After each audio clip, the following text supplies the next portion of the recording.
ระเบิดกล่องหากระเบิดกล่องหนึ่งบ่ไทยต้นกระต้นเบาตะกี้เห็นเจ็บหนักมึน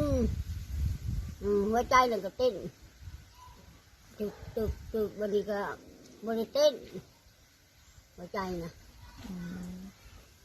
แต่เก่าอันตอนนั้นแม่เฒ่ากินถั่วทอดอิฐเห็นนั่นหน่อยว่าแม่ไอเป็นเลือดบ่กินตะมิดเขาดีเนี่ยนำกินตะปิดตะบ่อกินเม็ดหนึ่งพวกยันแห้งบุแพ้เด็กก็ว่ากัน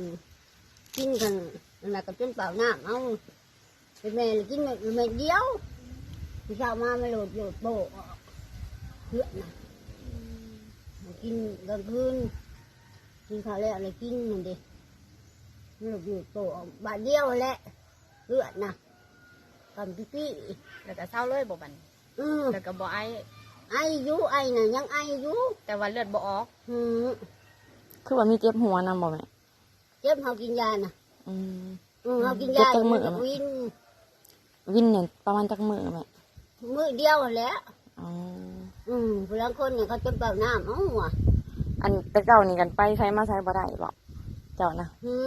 อยู่แต่ในเรือนนี่เดี๋ยวนี้ได้กินเลยมีแห้งกว่าเก่าอยู่บ่น้ำก็ใช่จ้ะเขาไปบ้านเขาก็ทั่วว่าโอ้หน้าตาตัวเต็มเลย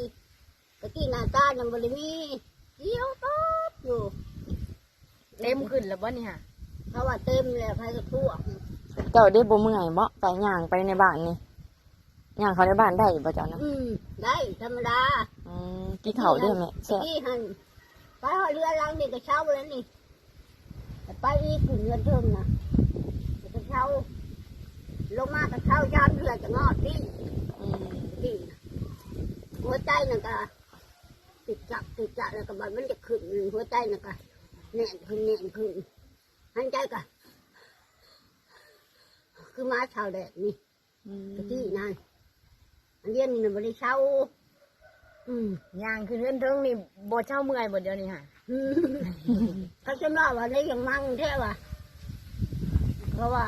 หน้าตาก็เต็มตัวกินหนังเลยว่ะกินยาว่ะยาหนังว่ะยาลำข่าวเยอะว่ะ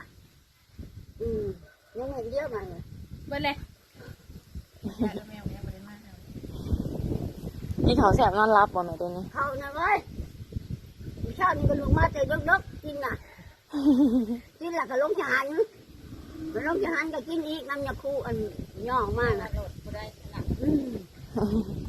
แล้วก็กินนี้แล้วลงไปแล้วขึ้นมากินเละแล้วเลยนี่ว่าเห็ดยังอันนี้ค่ะต้มหมูต้มให้หมูเลี้ยงหมู